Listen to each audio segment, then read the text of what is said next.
Hello and welcome to episode 5 of the Read Between podcast, the improvised storytelling podcast where we take the internet's weirdest suggestions and turn them into weird, wacky, and crazy stories through the power of improv.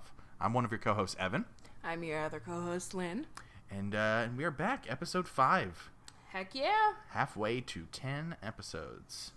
We're there. We're here. We're on the road. We're saying hello. 10 episodes. We'll be there soon. We're on the road in our apartment. On the road.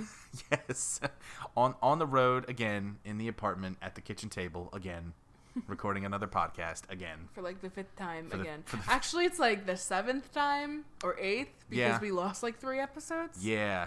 Those unfortunately will never see the light of day, which sucks. So we've actually made 8 episodes. Yes. You're welcome. Yes. 3 of those will never see the light of day because the audio is bad. So bad we can't salvage it. Yeah. That happens. That happens when you start a podcast. You're gonna have some audio hiccups. Yeah, We've had our fair share of those, that's for sure. Heck yeah. But anyway, we are glad to be back here this week. You know, we've had some challenges in terms of recording and figuring out when to record this week, but we're here. We're here. Things unfortunately got in the way a little bit with scheduling and timing, and as they always do. That happens like every week. We are like, oh yeah, we'll record Friday, and then we don't record Friday. Yeah. Because XYZ reason, and then we try and record earlier, and that doesn't happen. And and we just eat pizza and watch Punisher. Yeah. So yeah, that's what happened the last time we tried to record. Yeah. Wasn't so much scheduling, which is... So now we're going to record this and then probably make mac and cheese and hang out for the rest of the day, then go see Justice League. Yep. And then I'm going to record this late at night when we have to wake up at like 4 a.m. Yep. Yeah. Lynn's brother is actually running in the Philadelphia Marathon tomorrow. Yeah. So we're going down to Philadelphia to cheer him on and give him good vibes as he takes that 26.2-mile journey. Yeah, and while we just sit and watch. Yep, and peacefully. And eat roast pork sandwiches at the nearby Reading Terminal Market. Heck yeah. And drink coffee, because it's going to be cold. Yep, I want some good old donuts. Dude, when I go to the Reading Terminal Market, I'm in a zone. Yeah, for those of you that haven't been to Philadelphia, go to the Reading Terminal Market. Go to DeNick's roast pork. It arguably is better than a cheesesteak, I will tell you that much. I will argue with that as well. It is better than a cheesesteak. Yeah. And you have to have some of those good old donuts. Mm-hmm. And then the cookie shop that's in there. Yep. Like, just bring a lot of money and expect to eat a lot of food because, oh my God, Reading Terminal Market's like one of my favorite spots in Philly. Absolutely. Yeah, definitely. Yeah. So, should we get into the show then? Should we tell the people what we do here if they're new to what we do here? Well, I was just expecting you to go into that transition, but sure. If you have to explain it over mic and then go into it, that's your deal. Okay, let me. Well, for those of you that are new here, since Lynn doesn't want to tell you, what we do here is we take suggestions from the internet, and for the first half of the show, typically Lynn will go to Reddit and she'll go to the subreddit Not the Onion and she'll pull up some headlines of articles and we will tell the stories behind them. We won't read the articles. We'll just look at the headlines and just choose from there. So, Lynn, if you want to go to Reddit and tell us what we'll be choosing from today. Okay. I like just to do a little disclaimer. I just look up the titles of these articles. I don't look up anything else. It's just titles of articles that, apparently are true and we just make stories off of it. She literally has my phone open to the Reddit app and we're just looking at the headlines. Okay. Man finds car 20 years after forgetting where he parked it. Okay. That's very much a dude, where's my car scenario. Oh no. Okay, we have our first oh no of the episode. Macklemore uses nude Justin Bieber painting as a sex aid. I heard about this. What the fuck? I heard about this. Now I want to read this. I don't want to touch that story with a 10-foot pole. Okay, I will give you 2 more suggestions then, we'll forget the Macklemore story. Okay, cool. Yeah, I don't want to touch that one. Okay, this one's kind of interesting. Indian app fights porn addiction with devotional songs and political speeches. Huh. Okay. Okay. And the last one. Saudi Arabia's princely prisoners have been downgraded to a 4-star hotel. Huh. That's some interesting choices. So we have a car that was forgotten about for 20 years. Mm-hmm. We have the... What was the second one? The Indian app that fights porn addiction. Uh-huh. Or, Saudi Arabia's princely prisoners being downgraded to 4-star hotels. You know, I've always enjoyed the Dude, Where's My Car film, and I always am one to forget where I parked my car. So I think we should explore how this man lost his car for 20 years and then finally just found it. Yeah, I agree. You agree? Yeah. Okay. So let's tell that story then. Okay. So Jerry was a humble man. Mm-hmm. You know, never one to splurge, never one to really spend too much money. Mm-hmm. He always, invested wisely and kept up with his payments on rent and credit cards and everything. And he came to the point in his life where his beat up old car was done for. Mm-hmm. He couldn't drive it anymore. He had to get a new one. So what kind of car did he drive before he? Dude, you're gonna make me do math. I have no idea. You get what kind of car? I'm asking you to do math for what kind of car? Can you? Yeah. I remember very vividly. It was a 1977 Ford Pinto. Oh, really, really crappy Pinto. Yeah. It was really ugly. It was like mustard yellow. Well, he got it white. And then he painted it yellow. No, yeah. It just turned yellow over time. Oh, yeah. Well, his mom rode with him a lot, and she was a cigarette smoker, so you know how like cigarette smoke turns clothes like and your teeth yellow? So it turned the outside of the car yellow. Was she smoking on top of the car? Sometimes she did. Oh, okay. If she was feeling a little rowdy that day. It was the 70s. It was a weird time. It was a weird time. So yeah, it was time to turn that little boy in for a new car. Uh-huh. So he got the latest and greatest Mustang? That is a car. That is a car. I'm trying to think of a car that's like reasonable but splurgy, and that's a Mustang. Mustang, yeah, that works. So he got like the latest and greatest Mustang. I still don't know what time period this is taking place in. Well, it's current day. It is current day. It was a new article. So he was driving a 1977 Ford Pinto. Hey, you take care of that thing, it can run forever. Probably not. Fuck. But... Okay. We'll go with it. That's a fucking old car. It's an old car. It's a 77. You see people driving around with like freaking. I drove a 93. You drove a 93 Geo Prism till that thing died. Anyway. But like you see people driving around in like 67 Mustangs that have been like pristinely like taken care of. But this one wasn't pristine. I think we're fucking up our own story. It's never gonna be perfect. So, yeah, he got a 2017 Mustang, and he got it in just the fiery hottest red he could get it. Got white stripes on the side. Oh, sorry. Oh my gosh. And don't cut that out. That was funny. I won't be able to. It's like in the middle of a track. Yeah, exactly. So he splurges for the first time in his life, gets this awesome car, and decides, you know what? I'm going to do a bit of a road trip. I live in West Virginia. I'm going to go to New York for a weekend. So he goes all the way out to New York, drives around, parties in his car, and when it's time to go home, of course he was staying at a hotel. Mm-hmm. Why would he sleep in his car the entire time? Mm-hmm.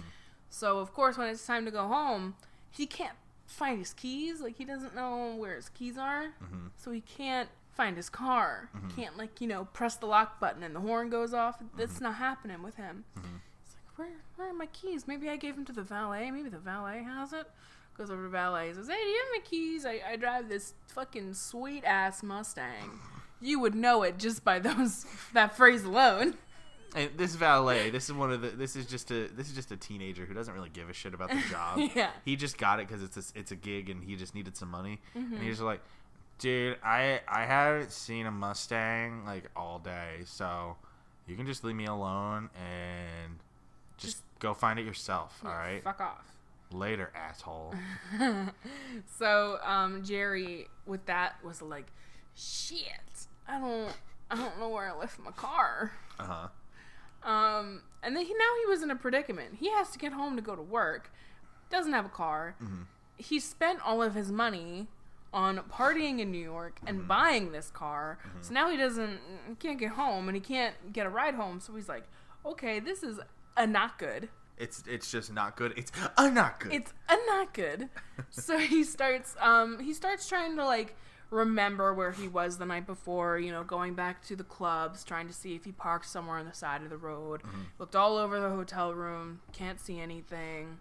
He's fucked. Yeah. He is F-U-C-K, all capitalization, and then like small ed, fuck. Yeah.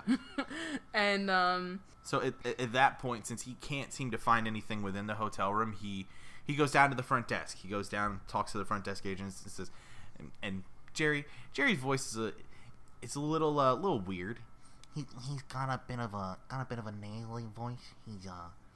Well, I mean, he lives with his mom and drove a 1977 Ford Pinto until it died, so it's kind of expected. So he went down to the front desk and he talks to the front desk agent and says, "Ma'am, I seem to have misplaced my brand new Ford Mustang, and I can't seem to find it anywhere. Would you happen to know if anybody has procured one of these vehicles in the last 24 hours or so?" And this woman, much like the teenager in the front, she doesn't give a shit. Mm-hmm. She's just sitting there gobsnacking on that gum, just like she was a goddamn cow or some shit. And she just kind of slowly looks up at him, and then she rolls her eyes, like the best eye roll you have ever seen of like, please get the fuck. She was just radiating, get the fuck away from me. And she looks over to her, and over to Jerry, and goes, "Sir, I have no idea what the fuck you're talking about. I'm front desk. I don't see fucking cars all day." Is this in Boston? You're from Boston. You live in New York. Sorry. Got a real Boston-New York rivalry going on over here. And with that, she just kind of goes back to it. She just like doesn't even say anymore. Just goes back to her desk and does what she has to do. And Jerry is kind of realizing that he's in a bit of a pickle. Mm-hmm. So he kind of maps back out. You know, okay, he can't get home. Well, and he stands in the middle of the lobby and starts to plan out his next. Well, I've got to find a way to get back home. I don't have a vehicle. I don't have much money, but my credit card bills are paid off, so I could use my credit cards. But oh, dagnabbit, I left my wallet in the car. So now Jerry is just like, he's stuck. Yeah, he's stuck. He does not know where anything is. Mm-hmm. He doesn't know where his keys are. He doesn't know where his car is. Nothing. So the first thing he thinks is, well, maybe I could get like a weekend job and just like work the rest of the weekend, and then I'll have enough money to get home, and then it'll be fine. There's bound to be a restaurant or two looking for a busboy or a dishwasher that'll take me on for the weekend and pay me handsomely for my services. Can I just say, I love Jerry. I want to give him a hug. You want to give Jerry a big old hug? I do. He sounds like such a little sweetheart. I love it. So that's what Jerry does. Jerry goes out and he gets a decent job as a dishwasher. Mm-hmm. And he goes, I just need this for the weekend. I just need to get back home. And they are like, we don't fucking care. People normally quit by the end of the week anyway. Who cares? So he takes it, and he is the best dishwasher this world has ever seen. And just the best. Yeah, and funny enough, there happened to be a food critic there at the restaurant he was working at. It's this very nice upscale, Italian place because this is set in New York. Yeah, this is downtown Manhattan. This is Manhattan, like right in the center. Real nice Italian place. And there was a food critic there that night, and he happened to go back in the kitchen to go talk to the chef as they normally do. Talked about the meal, and they saw Jerry there, just working his ass off with cleaning these dishes. And the food critic was mesmerized. He needed to know more, so he goes over to Jerry and starts asking him questions about where did you learn how to do this, and where did you learn how to wash dishes? Where did you learn how to wash dishes? Where did you come from? And Jerry just sheepishly is like, oh, well, sir, it seems to be second nature to me. I just like to do dishes. I like to keep things clean and organized, and it just seems to be the perfect fit for me here. And I'm very happy to be here, even if it's only for the weekend. And with this, the food critic looks at Jerry and goes, the food here fucking sucks. But these dishes are the cleanest dishes I have ever seen in New York. How about you come work in my restaurant full time?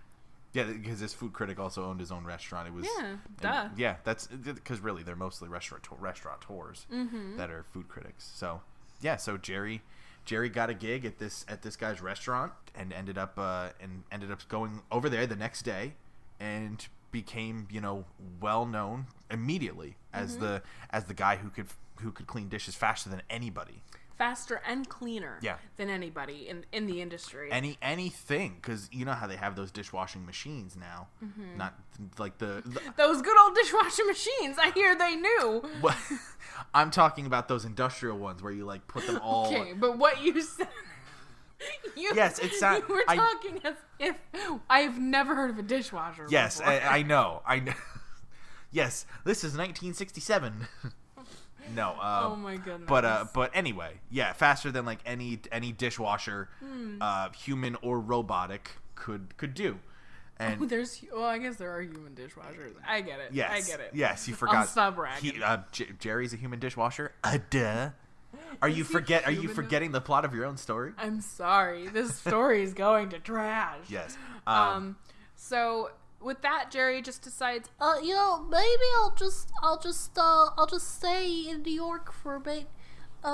It seems like I could just afford an apartment with what I have. Yeah, you know, and start another humble life here away from Bob. I can work for a good living, and I don't need much. I'm not a guy who needs to live with a lot of material possessions. You know, I bought that nice car, but you know, I can live in a broom closet if I needed to, as long as I'm living my dream and enjoying myself. That's all I really care about. I'll get my car back one day, but for now, let's enjoy the city. And with that, Jerry lives in the city for 20 years. Yeah. Just, you know, he gets used to the hustle and bustle, and he finds comfort in the never-ending cycle of life there, and how, you know, the city never sleeps, and how, you know, it's much different from his small town West Virginia home. Yeah, I mean, the restaurant life in New York City is one of the craziest lives you could ever possibly live. You know, servers and cooks and, you know, hostesses, things like that. Just the most ridiculous things happen in New York City, but none of that fazed Jerry. Jerry was so laser focused on enjoying the time he spent there that it was, you know, that it was his dream, and this is what he was going to do. So, one day Jerry decides kind of like to take, he's 20 years in now. He's not just a restaurant dishwasher anymore. He's a manager. You know, he worked his way up, and he's got a sweet gig, and so he decides, you know, it's been a while. I kind of want to take a trip down memory lane to see how I ended up here. I don't quite remember. So he starts walking down the streets that he first walked down in New York City, and on the side of the road he sees this rusty ass key, and like it's attached to a car remote that kind of seems beat up. He goes, "Oh, this looks familiar." I feel like I've seen this before somewhere. It's jogging some sort of memory. Oh, and with that, it goes into this giant dream, like quantum leap sequence in his head where he's just flashing memories of the car and the keys and the road trip that he took up to New York. It's all coming back to him. It's all just hammering his mind and in his brain. It's like wires in his brain all connecting together. And he just starts booking it in a direction. Whoa, no, I gotta find my car. Just starts running towards, because now he knows the parking lot that he parked it in. It was on 42nd and 6th Ave. It was in a huge parking garage, and he parked all the way at the top. Yeah. And he just starts booking it. And finally he gets to the car garage. He goes all the way up to the top floor, and there his car is, looking almost as brand new as the day he bought it. You know, a little dirty, but the paint's still there. It's not chipped away. It's some good-ass paint. And he goes up to it, and while the remote doesn't work, the key does. And he's able to open it and sit in his car. You know, oh my gosh, it still smells new. It still smells, oh my gosh. And Jerry, being the humble man he is, he paid off this car. It was a lease. He Yeah. just paid it off. Yeah, even though he wasn't driving it for the last 20, he continued to pay it off because You know, if I continue to pay off this car, it's going to pay dividends in the long run because my credit score will increase. I'll have a lot better chance of something in the future. If I decide to go for a nice new car in 2030, you know, it'll really pay off. And it did because his credit score was 800. He had an 800 credit score because he continuously paid off that car and paid off all of his debts. Make sure you use Credit Karma, kids. This show is not sponsored by Credit Karma, but hey, Credit Karma, if you're listening, call us. Hey, we use you. Yes, we do. So yeah.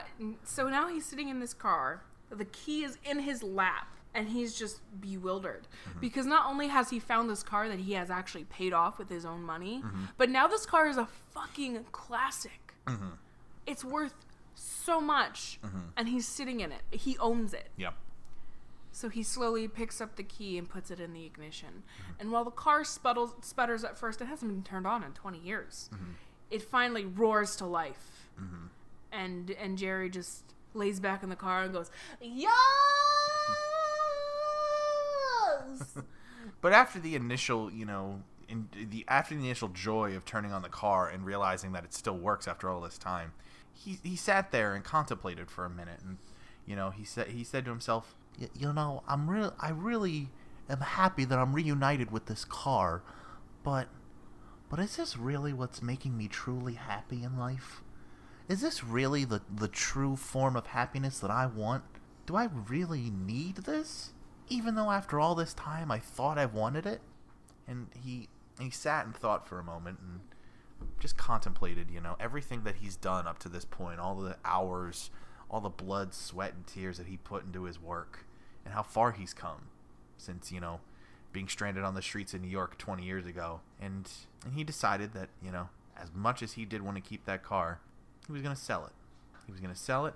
He was going to keep the money, move into a nicer place, and continue working in the restaurants of New York. Because while the car made him happy before, it wasn't what made him happy now. The end? The end.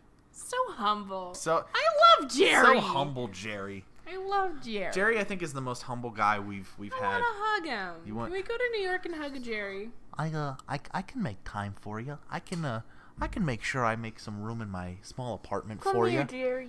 Give me a hug. My name's not Jerry. I'm Evan. Oh, well, I don't want to hug you. I want to hug Jerry. Oh, well, guess we have to go to New York City then. Cool. Find him. I'm cool. I like NYC. I do too. That was a nice story. I feel like that was a very sweet story. Yeah. That was very sweet. We made a nice, sweet little character named Jerry. Yeah. Granted, I don't know if he ever told his mom he moved to New York. Yeah. Oops. Yeah, we never touched on that subplot. Whoops. We could probably touch on that another time. Maybe. If anybody wanted to hear a sequel to the story of Jerry. Yeah, if you want to hear about Jerry's mom. Yeah. And the fight to find her son. Yeah. Let us know, Yeah, let us know. Yeah. Make sure you tell us on Twitter or in an email. Which maybe we should go to break and tell them where they can find us. Tell the folks how they can find us and some cool stuff they may want to know. So. All right. Sound like a good idea? Sound like a good idea. All right. So let's take a break and we will be back shortly with more Read Between. Hey guys, thanks for listening to this week of Read Between. We love having you here, so it's great to hear you, to see you, to whatever you recording, listening, whatever you're doing. I don't know. It is noon and I have not finished my coffee yet. So if you're interested in giving us some tips, if you want to tell us how we're doing, if you want to give suggestions of your own, you can do all of that. And we're on like multiple social media accounts. It's pretty cool. So you can find us on Facebook at readbetweencast. Just search Read Between, you'll probably find us. We're on YouTube. Again, just search Read Between Podcast. You will find us. We're on Twitter at readbetweencast. You can email us at readbetweencast@gmail.com. Evan and I have our own Twitters that we always say at the end of the show that you can give us advice on, but we would love to hear from you guys. We'd love to hear from you guys and see what you guys think, what you guys say. We think what we're going to start doing is that, if you tweet about the podcast, we'll include you or, a character that you want us to include. We'll try and include them in the stories. We think that would be kind of a fun way to work things in, to, get you guys involved. We're also, forgot to say this one, we're also on SoundCloud. You can find us on SoundCloud at readbetweencast. We're everywhere. We're on iTunes. We're on the iTunes podcasts. Like, oh my gosh. Let us know how we're doing, guys. Let us know. Let us know if we're, if we suck or if we're great. Mostly if we're great. If we suck, that too. Just be polite, maybe. Now that I've sufficiently wasted about 2 minutes of your time, I'm gonna let you go, and we're gonna go tell another story. All right, welcome back. We're here to tell you another story. Sit down, children, in your jammies. Sit down, children, in the story circle, and we'll tell you another story today. Yeah, 1, 2, 3, eyes on me. You worked in a daycare. You know that too well. I did. I worked in a daycare, and guess what? They said I was the best storyteller. Really? The kids the only ones that wouldn't listen to me is because they were little shits. It was the the third year room. Okay. None of them would sit still. So that wasn't my fault because I was a great storyteller, but all the other kids sat down and listened to me when I told stories. Well, hey, it makes sense now that you're doing a storytelling podcast. Hell yeah. Makes total sense. Also, I hated working in a daycare. I was sick for 6 months straight. Towards the end, I was like throwing up. Like you're just sick all the time because kids are germy. Ugh. Yeah, it's not fun. Maybe those stories will have to be told another day here on the podcast. I can tell you the story of how I threw up in my lap in my geoprism another day. Yeah, let's save that for another time. Let's save that for another time, I'd say. So, oh goodness. Yeah. So for the second half of the show here, what I do is I go to a website called fantasynamegenerators.com, and I use their book title generator to randomly generate some names of stories that we can pick from and tell the story to. So so we've had some pretty interesting ones over the last couple weeks. Yep. So let's give the wheel a spin here. So Lynn, do you want to give me a category? Could you just refresh me on the categories? Sure. There's adventure, children, drama, fantasy, horror, humor, mystery, nonfiction, romance, and sci-fi. Oh my god, there's so many. Let's go with adventure first. Adventure. All right. Spin the wheel. 2, 3. Ooh, okay. Snake without a goal. Okay. Drama. Okay, drama. So you have snake without a goal. Mm-hmm. Okay, drama, spinning. Ooh, okay. There's some preparing for the prisoner. Okay. Snake with a goal. We've had a lot of preparing for with this one. Yeah. So snake with a goal, preparing for a prisoner. Okay, and last one, mystery. Mystery, okay. Who doesn't love a good mystery? Ooh. Okay. Cat of the flowers. Aww. Snake with a goal, preparing for the prisoner, cat of the flowers. What do you want to go with? Okay, so here's the thing. I love Cat of the Flowers. Uh-huh. I don't know what we would do with that. Okay. But I also really, really like Snake with a Goal. Snake with a goal? So I think I need to do a coin flip. You do a coin flip. All right. I don't actually have a coin. Can you pull up Sure. the Google coin flip? The Google coin flip coming right up. Oh my goodness. All right. So prepare a snake. Snake with a goal is with heads. A goal is heads. Cat of flowers is tails. Yes. Okay. Okay. And tails. Cat of the flowers. Cat of the flowers. All right. Let's tell the story of Cat of the Flowers. Yes. Let's do it. So Mittens was kind of like every other cat that had a family. She was an indoor-outdoor cat. Mm-hmm. Her family, for the most part, kept her in, but if it was a nice day, she was allowed to go out. Mittens' favorite time of year was always spring.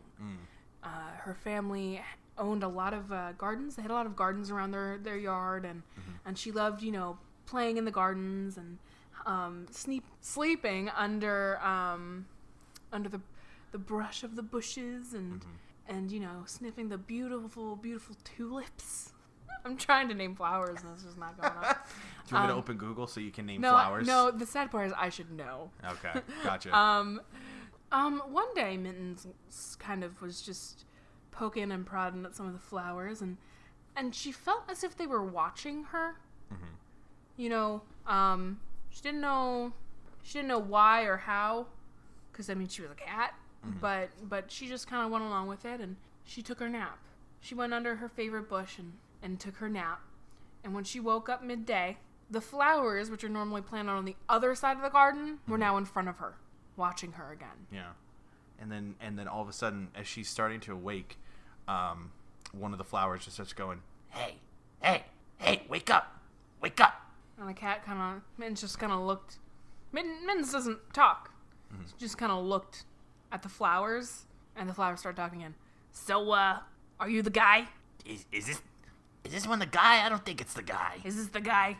I don't know. It looks kind of like him, but I don't think it is. So Mittens walks up to the two flowers that are talking, and she sniffs them, and then she just rubs her head against them. And the one is, Hey, what are you doing? What? That's not what you're supposed to do. Get off me. I mean, this feels nice, but what the hell? Yeah, this is we're here for a very specific purpose, and you're kind of messing it up. So Mittens stops and she sits down and she waits for the flowers to explain. And it took the flowers a bit of time to understand, because again, you know, there's a barrier with communications. right. And finally, the one just stands up and goes, "Listen, we were told in our prophecy that there would be a guy. The guy had ears and a tail, was striped like you. You were gonna get us out of here." You kind of look like the guy in the story, but we're not sure. We need to kind of test you a little bit to see if you're really the guy. See if you're really the one that's gonna save us from this garden. And so Mittens kind of lays back down and is kind of waiting for more explanation. She kind of understands, but she kind of don't. She keeps saying, like, they keep calling her a guy. She's not a guy. She's a girl. She's a girl. So she's just a little confused. But she's ready to play along. And they were like, okay, first, you need to see if you can talk to the big ones. The people who think it's okay to drown us in the cold, freezing water. The ones that think it's okay to leave us out when it's really cold outside.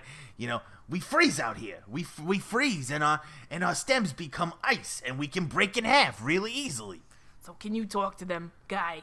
So Mittens gets up, and the flowers follow her. I mean, they do it in such a way that, like, they try not to be as noticeable, but then again, it is a bunch of tulips just following this cat. Yeah. And they see through the window that when Mittens goes indoors, Mittens hops on the lap of Stacy, who is the mom of the family. And Stacy is very Mittens is beloved in this family. So when Stacy sees Mittens, it's not anything hostile. She goes up, "Oh, Mittens, how are you?" And she starts petting Mittens. And Mittens meows once. And all the flowers gasp outside. "Oh, I think that might be the guy. This might be the guy. That's the battle cry of the guy. The guy knows how to talk to the big ones. This may be the real thing." And with that simple meow, Mittens was able to communicate to Stacy that Mittens was hungry. So Stacy goes, "Oh, are you hungry? Okay, let's go get you some food." And they walk away, and Mittens comes and has some food. And with that, after she has her little snack, Mittens goes back outside and sits underneath that same bush and waits for the flowers to come back. And when they do come back, they all just, again, are staring at her in complete silence until they go, "This is the guy. This is the guy. This guy knows exactly what he's doing." Mittens is still kind of like going with the flow a little bit. Mittens is just like Mittens is a young cat as well. Yeah, Mittens, like not a kitten, but like adolescent. Yeah, Mittens is like 2-3 years old, so Yeah. still trying to figure out, you know, everything Life. going on in the world and life. But you know, she's kind of just, you know, she's figuring things out. She's still, you know, she still plays with yarn. She still like chases birds outside. So you know, she's not gotten to the stage of adult cat yet where it's, you know, gone from, oh, I constantly want to play to, I just want to hang out. Yeah. So yeah. she's still adventurous and still very curious. So with that, the flowers don't quite understand that, like, Mittens doesn't have a game plan here. She doesn't know what the fuck they want. She She doesn't really care either. She just kind of sees them as like tiny, colorful humans kind of situation. Yeah. And Mittens doesn't mind the humans. She doesn't mind them at all. She, you know, whatever. They're the ones that feed her. They're the ones that clean her. They're the ones that keep her safe. So Yeah. she's totally cool with them. She's cool with them. However, the flowers think that, like, she's got a plan in place and it's going to happen today. So they go, okay, so what's the plan? What's your name? What do we call you, guy? What? We need code names around here. We all have code names. I'm Eagle, and this one here is... I'm Gizmo. Eagle and Gizmo. We're the two leaders here. We're the ones to talk to if you got any problems. So you got to tell us what we're doing first. And Mittens then yawns. And Gizmo and Eagle kind of look at each other. So are we napping? Is the plan to just nap for a while? I mean... And then Mittens just curls up and takes a nap. And then Gizmo and Eagle are just kind of dumbfounded. They're just standing there like, are we sure this is really the guy? I don't feel like we're doing anything to really advance our position here. Gizmo leans in and goes, do you really, really want to question the guy? Well, look. I have been watching this guy for 2 years now. I have seen him kill multiple rats. I have seen him chase multiple birds. Do you really want to question this guy? Have you seen what he does to those birds? Well, I mean, no, but Exactly. something just doesn't seem right about this guy. Look, I'm gonna curl up and take a nap. Eagle, you do what you want. Look, I'm just still keeping an eye out, all right? I gotta watch my back. I gotta watch yours. So I'm still a little leery about this. Eagle, just remember, there's one thing we go on. It's loyalty. You're not showing much loyalty at the moment. I got you, bud. With that, Gizmo curls up and takes a nap next to Mittens. And when Mittens arises from her slumber, again, she sees just a bunch of curled up tulips now. Mm-hmm. And she sniffs them. She, like, moves them a little bit. And slowly the flowers wake back up. And they look back at Mittens and go, okay, what's the plan here? We need a plan. Mm-hmm. We can't just sleep all day. We need a plan of action. We need a plan to get us out of this garden. And Mittens still is kind of like not sure what they want. So she starts moving. And that seems to be... I mean, the tulips are into that. They go, okay, she's on the move. Let's go. And so Mittens just simply walks back inside. Mm-hmm. There's a little cat door that she goes through. Yeah. So the flowers follow her in. And yeah, so the only thing we've failed to mention so far that these flowers can actually travel on their own. They don't need to be... No, they don't need to be planted. I'm sorry, I thought that was established because they were following. Yeah. Just figured make that point known for the audience in case they didn't get that. I thought thought that was established. I'm just trying to help us both. Because I'm starting to forget stuff. I do improv for a living and I forget details all the time. So so they all go inside and Mittens takes another nap inside. And now the flowers are just confused. Yeah. They're thinking, okay, maybe today's not the day. Mm-hmm. Maybe we're not doing this today. Maybe it's tomorrow. Maybe it's next week. I don't know. We're not getting any answers. We're just following this guy around and napping. All right. Let's just go back to our stations and see if the guy approaches us. And they all go back to their stations. And a week goes by. 2 weeks goes by. 3 weeks. Now it's getting like towards the end of spring. Mm-hmm. And it's getting a little questionable for them. They don't have a lot of time left. Gizmo is getting a little worried. Because Gizmo had loyalty for Mittens. Mm-hmm. But Mittens is not doing her part. Yeah. And a few more weeks go by. And now it's the first day of snow. And as these white flakes are coming down on the tulips, Gizmo, as he's shivering, is going, I thought he was the guy, guys. I'm sorry. And Mittens comes out and sits in front of them and just meows, starts meowing. Mm-hmm. And they're a little confused. But with the last inch that they have, they go up to Mittens. And Gizmo is just so... I believed in you. I trusted you. Mittens, what's going on? And Mittens just meows and walks away. So they start following her. And they go back inside.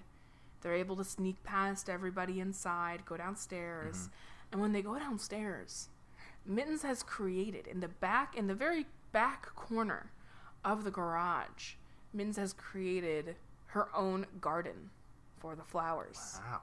And with that, Gizmo just starts doing whatever flowers do when they cry, and he goes, "I trusted you, and my trust was real." Pollen just keeps falling from the Pollen bulb of the flower. It's falling from the bulb of the flower. And Mittens has thus saved her flower companions and kept them safe for the winter. And Eagle, as much as Eagle didn't want to believe in the prophecy, turns to Mittens and says, "You know, guy, I didn't have much faith in you, but you pulled it off. You actually did it. I don't know why I didn't trust you to begin with, but thanks. Thanks for saving us." A bunch of other flowers come up after all of the thanks is given, and they thank Mittens with treats that they stole from the humans. Yeah, Stacy over the past few weeks had noticed that the supply of Temptations cat treats had been oddly depleting over the past few weeks for no good reason. No good reason. She doesn't tend to give them treats, but she keeps them just in case. And she noticed that like most of the bags were empty that she had, and she had no idea why. And it turns out that Eagle and Gizmo had figured out how to get into the house, with what little energy they had, even though it was cold, and they were stealing small bits of treats at a time. So. And with that, the flowers had a peaceful winter. They were able to stay alive, create offspring, keep growing and thriving as a community. And Mittens got fucking fat. Mittens became almost Garfield-like. She had to go on a diet soon after. Yeah. She had to do like water aerobics. Yeah. Like, you know how you see cats doing water aerobics. She started her own water aerobics class. Yeah, which actually, because Stacy and the family had a pool in the backyard, so luckily they could just do the water aerobics in the backyard. Yeah. And every time she'd be in the water, Mittens would look over, and there would be Gizmo and Eagle waving her on, saying, "Good job, guy. You got this guy. You got this guy. Keep on swimming." And they all lived happily ever after. The end. These were sweet stories. These were sweet stories today. We call this. You know how like TV has Sweeps Week? We call this Sweets Week here on Read Between. We're gonna give you a little bit of a sweet tooth this week. We're gonna wrap you in a blanket. We're gonna give you a nice hot cup of tea, and we're gonna tell you some nice wholesome stories. And that's what we did today. I feel good. Yeah, I feel good too. I hope people feel good after listening to this. Yeah, I think they will. Yeah, I think they will. Yeah. Well, is it time to shamelessly plug ourselves? I think it is. I think it's time to do the shameless plugs. Why don't you go first this week? Okay.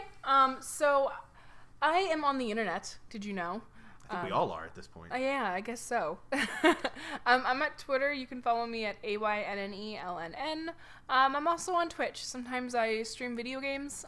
That's also AYNNELNN. And that's pretty much all I do. If I do anything on the internet, I post it on my Twitter. So go follow me on Twitter. Talk to me on Twitter. Tell me about the podcast. Tell me if you hate it. Tell me if you love it. Tell me I'm your favorite person in the whole world. Because I obviously am. She needs that verification from people that she's awesome. I do, or I die. I try to tell her like every day just so she'll stay alive. Yes, yeah. But I will literally die. Yeah. Well, as for me, you can find me on Twitter at E_Williamson93. I know, the longest Twitter handle ever.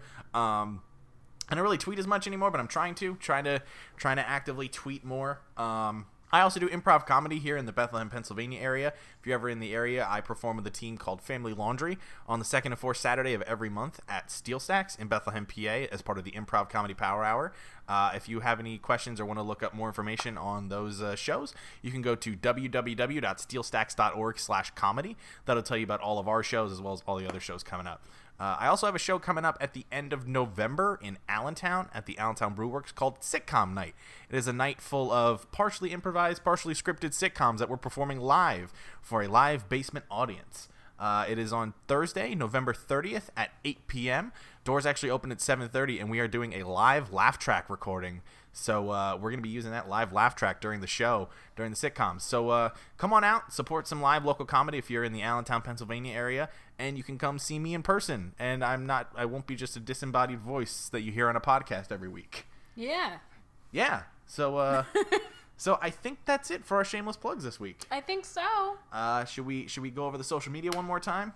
Yeah, so we're on everything. Yeah. We're on Facebook, we're on YouTube, we're on SoundCloud, we're on iTunes, we're on Twitter, we have a Gmail, and it's all pretty much the same thing. Yeah. So if it's a social media outlet like Facebook, Twitter, Gmail, it's just readbetweencast and then whatever. Yeah. So Facebook.com/readbetweencast, Twitter @readbetweencast, Gmail readbetweencast@gmail.com. And then as far as where to find the show, you can find it on YouTube, you can find it on iTunes, and you can find it on SoundCloud. Just search Read Between Podcast. You're bound to find us there. Heck yeah.